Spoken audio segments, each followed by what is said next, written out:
The ultimatum. The Kilari transmission cut through every signal on Earth like a knife through silk.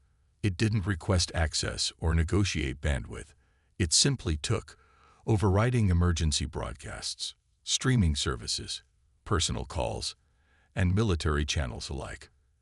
The message was the same in every language, delivered in perfect regional dialects with no trace of translation error.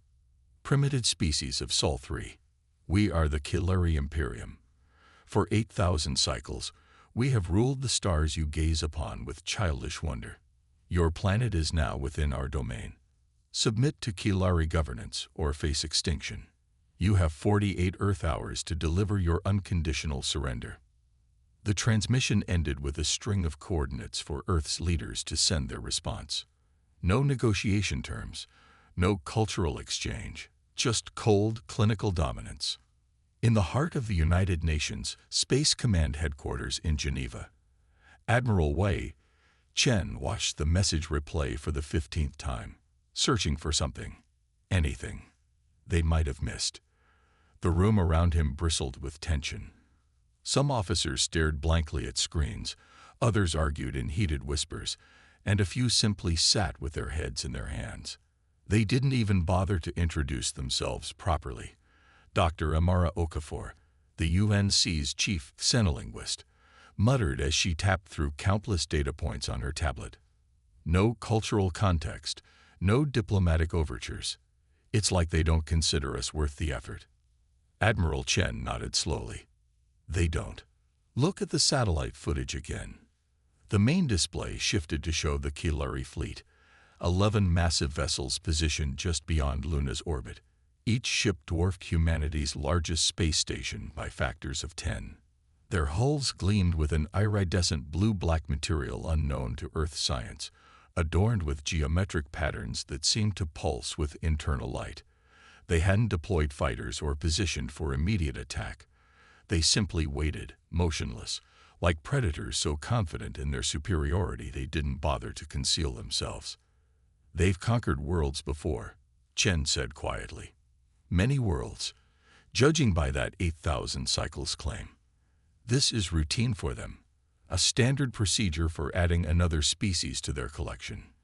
Major Diana Rodriguez, head of tactical operations, stepped forward. Her face was grim but determined.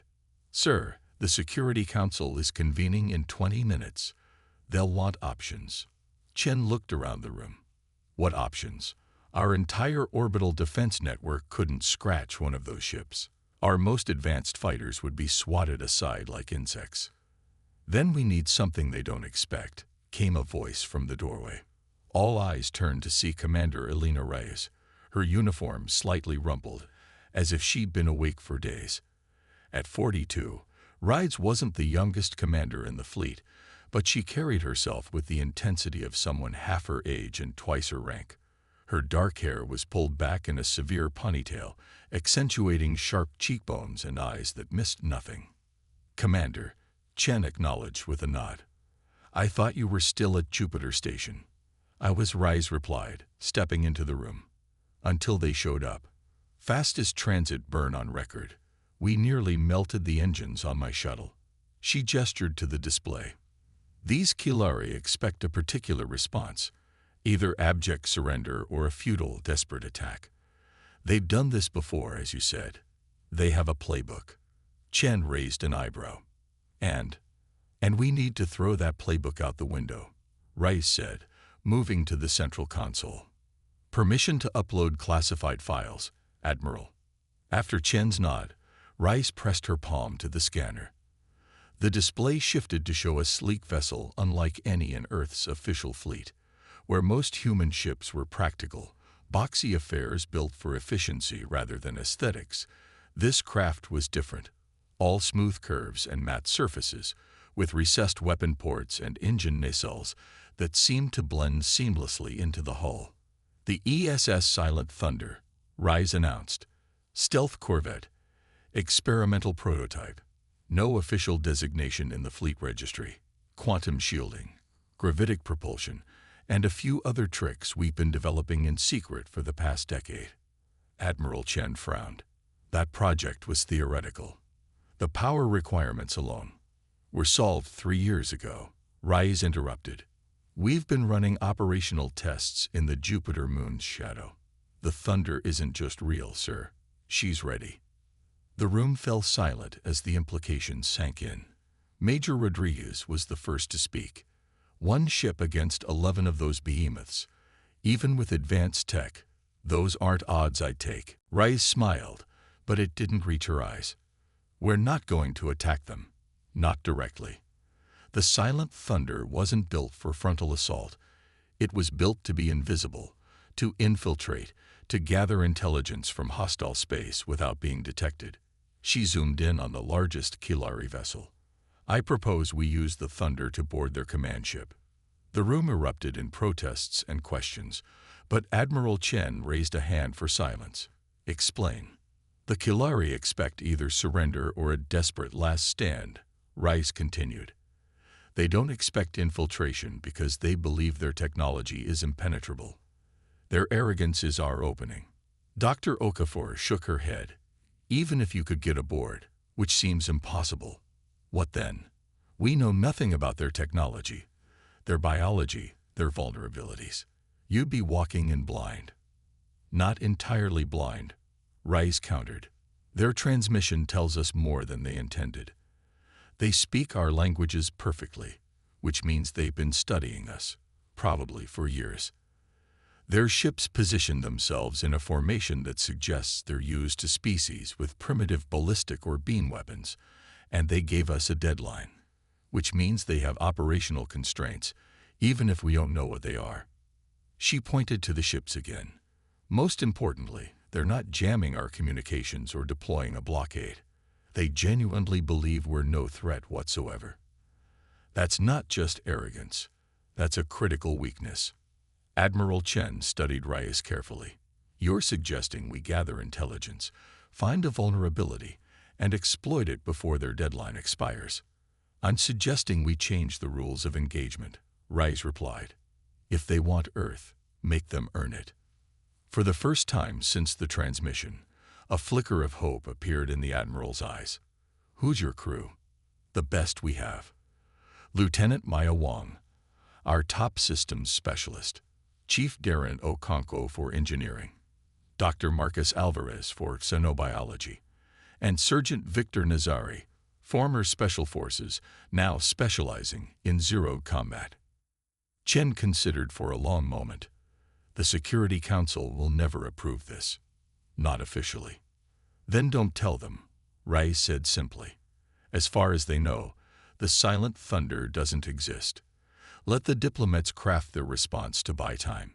Meanwhile, we act. After what seemed like an eternity, Chen nodded. You have 12 hours to launch. Whatever you find, whatever advantage you can secure, we need it. Earth is counting on you, Commander. All of humanity is. Rice didn't salute. She didn't need to. We won't let you down, sir. The silent thunder lived up to its name as it slipped away from Earth's orbit, its revolutionary drive system leaving no heat signature, no radiation trail, nothing for conventional sensors to detect. Inside the ship's compact bridge, Commander Reyes and her crew monitored their approach to the Kilari fleet with tense concentration. Maintaining optimal stealth profile, Lieutenant Wang reported, her fingers dancing across the tactical console.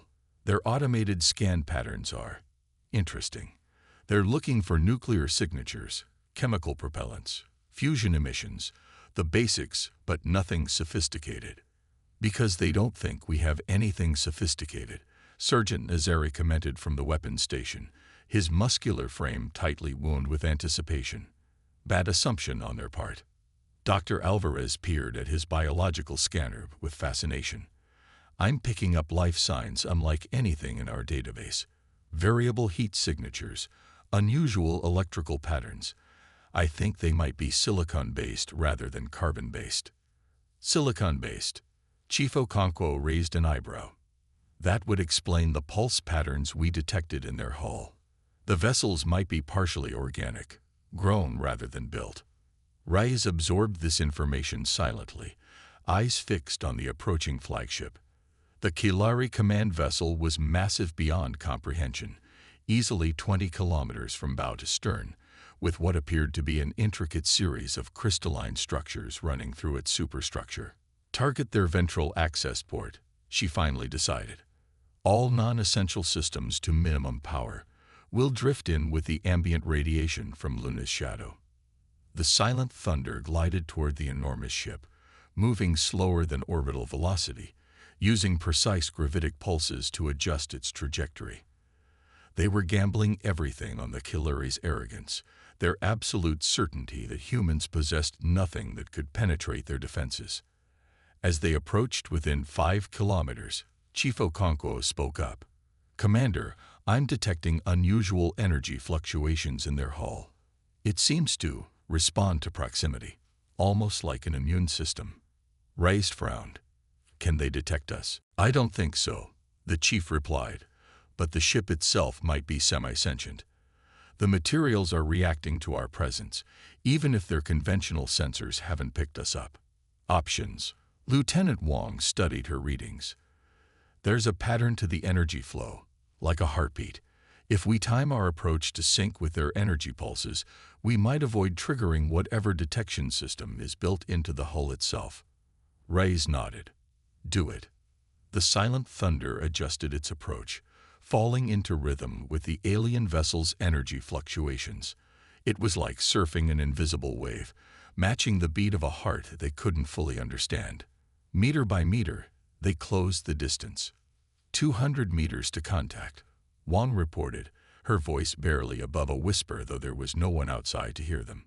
"I've identified what appears to be an access port," Okonkwo added. "Similar to an airlock, but different. The architecture suggests it's designed for maintenance rather than personnel transfer." "That's our way in," Reyes decided. "Prepare the adaptive seal." The crew worked in practiced silence as the silent thunder completed its approach. The adaptive seal, a revolutionary device designed to interface with unknown technologies, extended from the ship's airlock toward the Kilari vessel's access port. For an agonizing minute, nothing happened. Then, with a soft hum, the seal found purchase, creating a stable bridge between human and alien technology.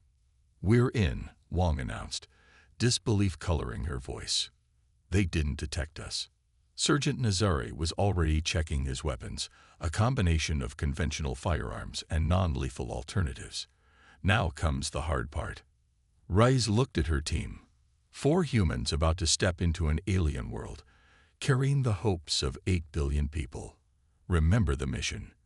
We observe, we learn, we find a vulnerability. We do not engage unless absolutely necessary. She checked her own equipment one final time.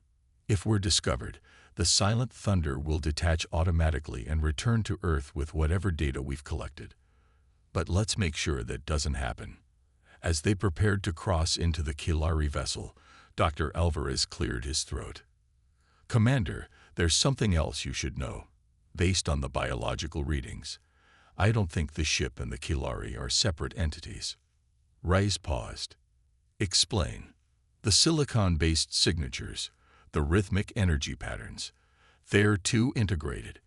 I believe the ship itself is part of their biology. We're not just boarding a vessel," he said gravely. "We're entering a living organism." Reyes absorbed this information, then nodded once. "All the more reason to tread carefully. Let's move." The team crossed the threshold into alien territory, stepping into a corridor that seemed to pulse with internal light. The walls were smooth and iridescent, more like tissue than metal, and the air carried a faint scent of ozone and something else, something utterly foreign to human experience. "Stay alert," Reyes whispered. "And remember, we're humanity's best chance." As the access port sealed behind them, they ventured deeper into the heart of the Kilari flagship, carrying with them the slim hope that somewhere in this vast, living vessel they would find the key to Earth's survival before time ran out. DEFIANC rising. The interior of the Kilari flagship defied human expectation. Instead of the hard angles and utilitarian design of Earth vessels, everything flowed, Corridors curved organically, lighting pulsed in rhythmic patterns, and the very walls seemed to breathe with subtle movement. The team moved cautiously through this living labyrinth, each step carefully placed.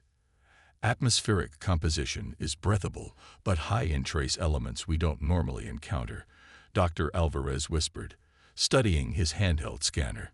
The temperature fluctuates in patterns that suggest circadian rhythms. Lieutenant Wang was focused on mapping their route with a 3D scanner. The internal structure doesn't match any logical design we would use. It's more like a circulatory system than a ship layout. Sergeant Nazari stayed vigilant, his experienced eyes constantly scanning for threats. Movement ahead, he warned suddenly, gesturing toward a junction where the corridor widened into what appeared to be a chamber. The team pressed against the pulsing walls, which seemed to yield slightly to their touch. Commander Rice signaled for silence as shadows approached, tall, elongated figures moving with liquid grace. For the first time, they saw their enemy. The Kilari were nothing like humanity had imagined. Standing nearly 3 meters tall, their bodies were crystalline structures that caught and refracted light, creating prismatic patterns across their surface. They had no visible faces in the human sense. Instead, their upper portions were complex geometric shapes that shifted subtly as they moved. Their limbs, 4 or 6 depending on the individual, tapered to fine points that somehow manipulated objects with precision. Most striking was how they interacted with the ship itself. When they approached consoles or doorways, filaments from their bodies would extend and merge with the vessel's structure, creating direct neural interfaces. The distinction between Kilari and ship blurred in these moments, confirming Dr. Alvarez's theory. They were, in some fundamental way, one entity. "They're not wearing technology," Alvarez breathed. "They are the technology." The Kilari moved past without noticing the human intruders, their attention focused on whatever task occupied them. When they had gone, Reyes gestured for the team to continue, following the direction from which the aliens had come. "If this is a living system," she reasoned, "then there must be a central nervous structure, a command center." They advanced deeper into the vessel, passing chambers filled with crystalline growth and vast spaces where dozens of Kilari worked in silent communion with their ship. Wang's mapping software struggled to make sense of the non-Euclidean geometry, but they pressed on, guided by the increasing density of energy signatures. "Commander," Chief Okonkwo called softly, pointing to a section of wall that pulsed more vibrantly than the rest. "This looks like a data node of some kind. If I can interface with it." Rice considered the risk, then nodded. "Do it, but be ready to disconnect at the first sign of detection." Okonkwo carefully attached a specialized device to the pulsing surface, a neural interface converter designed to translate unknown data structures into comprehensible patterns. The wall's pulse briefly intensified, then stabilized. "I'm in," he whispered, eyes widening as information flooded his tablet. "This is incredible. Their entire history, cultural database, technological specifications, it's all part of their biological memory." "Focus on tactical information," Reyes instructed. "Find anything about their weapons systems, defensive capabilities, or communication protocols." As Okonkwo sifted through the alien data, Dr. Alvarez made a discovery of his own. "Commander, look at this," he said, pointing to a chemical analysis on his scanner. "The Kilari biology shows extreme sensitivity to certain wavelengths of radiation, specifically in the ultraviolet C spectrum. It appears to disrupt their molecular cohesion." "A vulnerability?" Rides asked. "Potentially," Alvarez nodded. "Their crystalline structure is remarkably resilient to conventional weapons, but this specific frequency might cause significant damage, like hitting the right note to shatter glass." Meanwhile, Wang had been studying the ship's internal communication patterns. "They're broadcasting constantly, not just within this vessel, but throughout their entire fleet. It's like a collective consciousness, each ship and each Kilari contributing to a unified intelligence." Sergeant Nazari frowned. "So they all think as one. No individuality." Not exactly, Wang replied. There's variation in the signal patterns, suggesting some degree of specialized function, but they're all connected. It's why they're so coordinated, why they've conquered so many worlds. They function in perfect harmony. Perfect harmony, Rise repeated thoughtfully. Which means disrupting that harmony could be catastrophic for them. Their planning was interrupted by a sudden shift in the ambient lighting. The soft blue glow darkened to a deep purple, and the walls pulsing became more pronounced, more urgent. Something's happening, Okonkwo warned, eyes on his tablet. They're receiving transmission from Earth. The team exchanged glances. Their time was running out. I need to see that transmission, Rise decided. Find us an observation post. Following Wang's directions, they'd made their way to a chamber unlike any they'd seen before. A vast, domed space where the Kilari gathered in concentric circles around a central projection.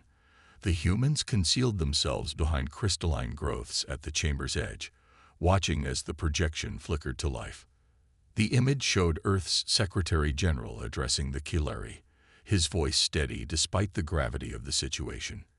Appreciate your contact with our world. Humanity seeks peaceful relationships with all sentient species. We request additional time to prepare our world for integration into your Imperium and propose a diplomatic exchange to better understand your requirements. The message continued, carefully diplomatic, neither accepting subjugation nor openly defying the ultimatum. A stalling tactic, buying time for Reyes and her team to find an advantage. The Kilari's response was immediate and disturbing. The crystalline entities vibrated in synchronized patterns, creating a harmonic resonance that filled the chamber. Though there were no words, the meaning translated clearly on Wang's linguistic interpreter: contempt, amusement, dismissal. Then came a new projection, targeting data, Earth's major cities, defense installations, population centers, all meticulously mapped and prioritized for systematic destruction. They're not even considering negotiation, Nazari growled. They never were. Reyes watched the Kilari coordinate their attack plan with cold efficiency. They'd done this countless times before. It's why they gave us 48 hours, not as a courtesy, but as time to prepare their targeting algorithms, to maximize the psychological impact of their attack. We need to get this information back to Earth, Wang insisted. They have to know what's coming. Not just information, Rise replied, her eyes never leaving the Kilari War Council.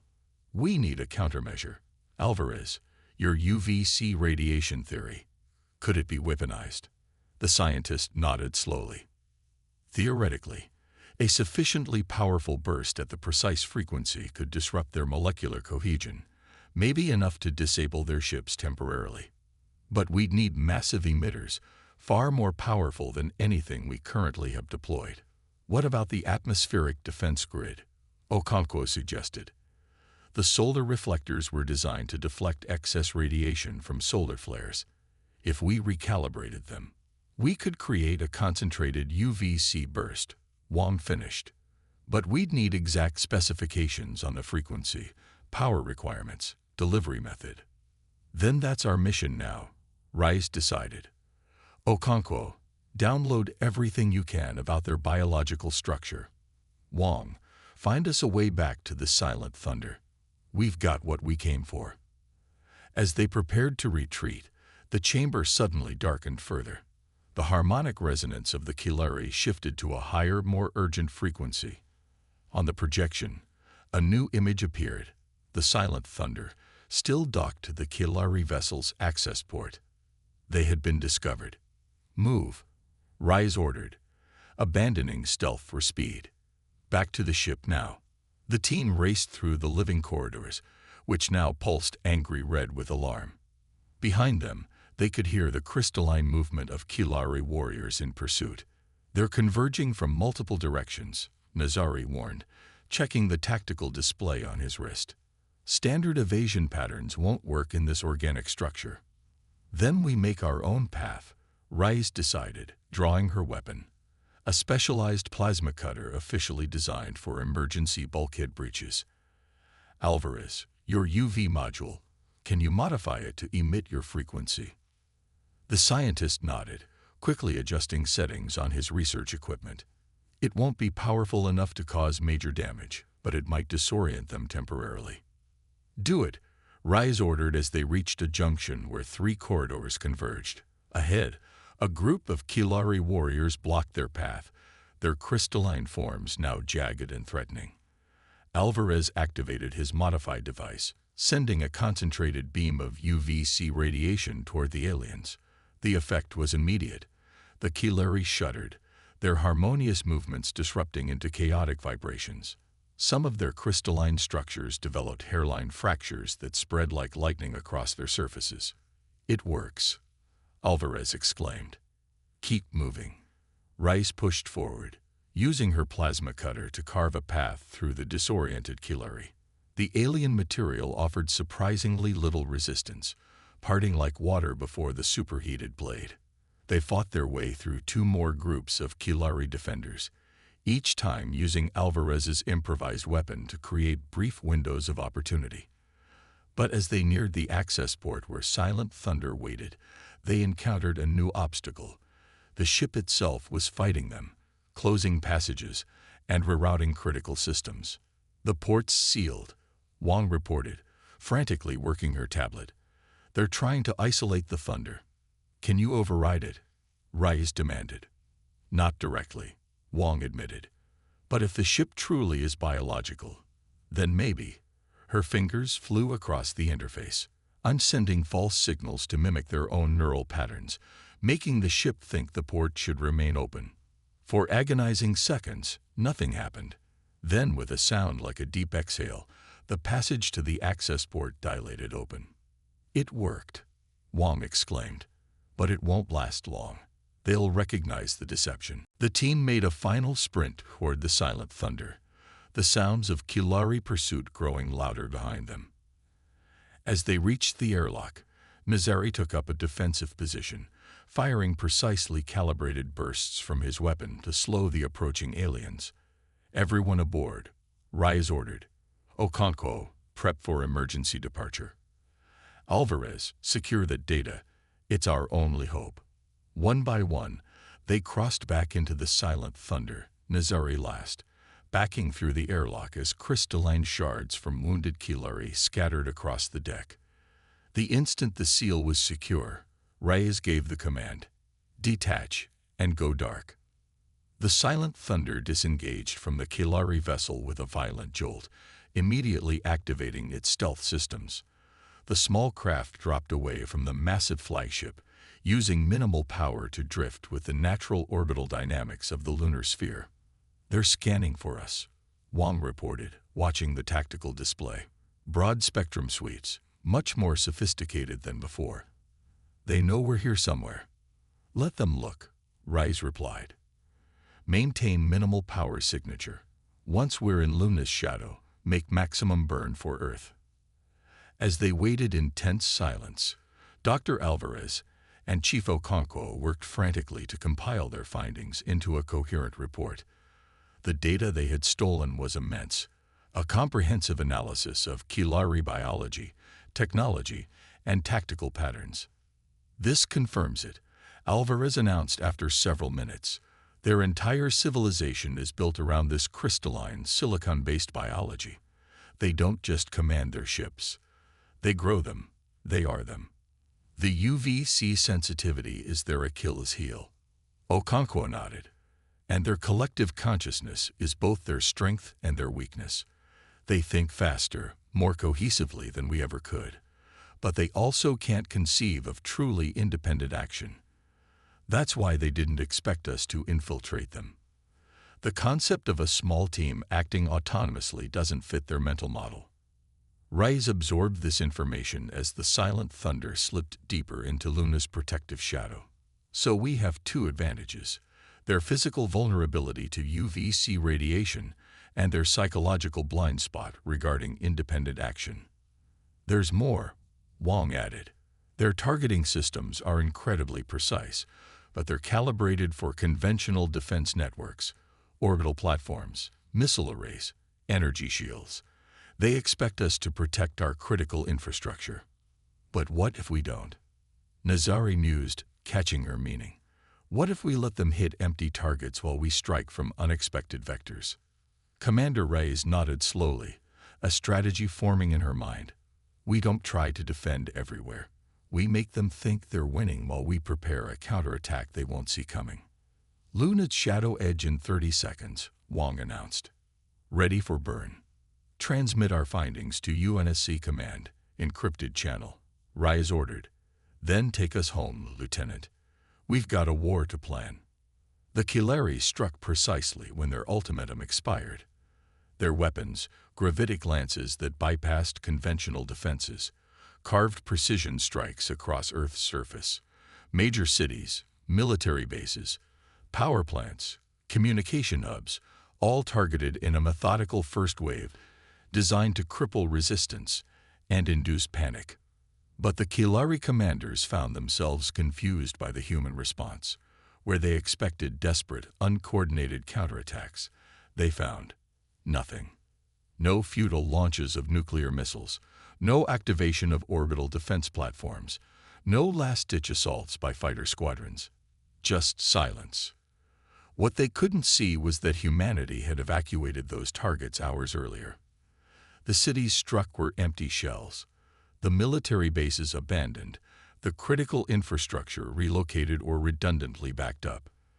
The UNSC had taken Commander Rice's intelligence and made a radical decision.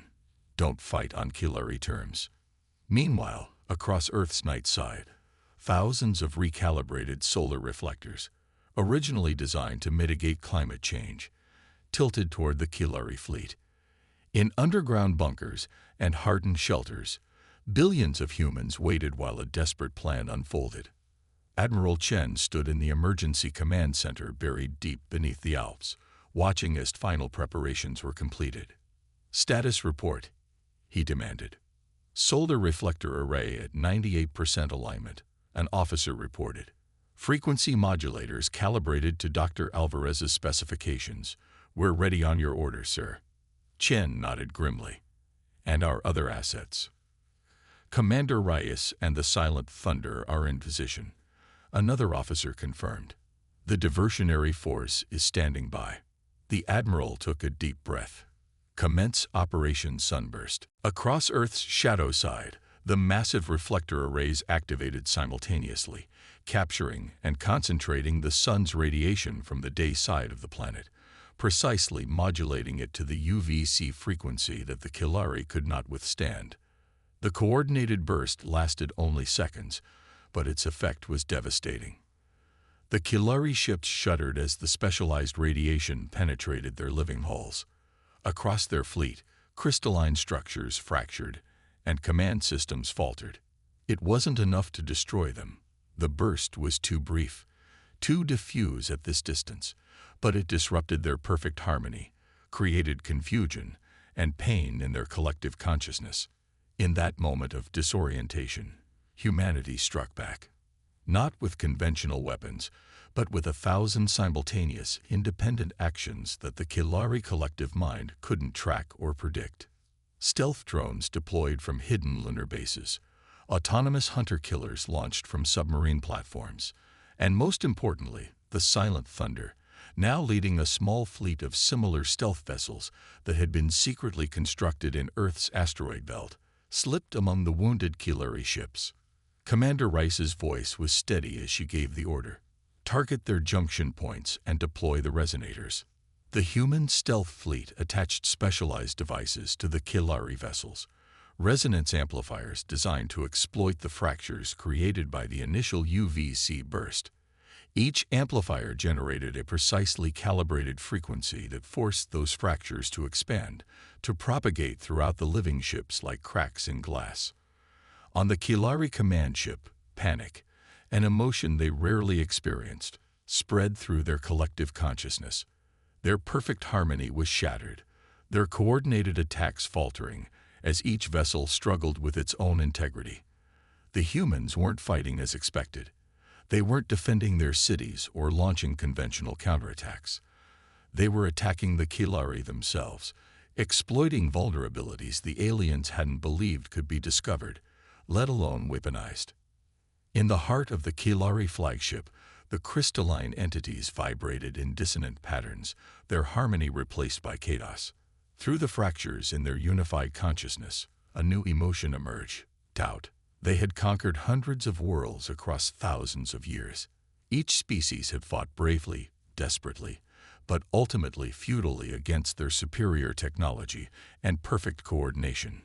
None had ever penetrated their vessels, discovered their biological nature, or exploited their specific vulnerabilities. None had ever disrupted their collective consciousness or forced them to experience pain as individuals rather than a unified whole. Until humanity. In the command center beneath the Alps, Admiral Chen watched as the Kilari fleet's coordinated attack faltered. Their precisely targeted strikes became erratic, then ceased entirely.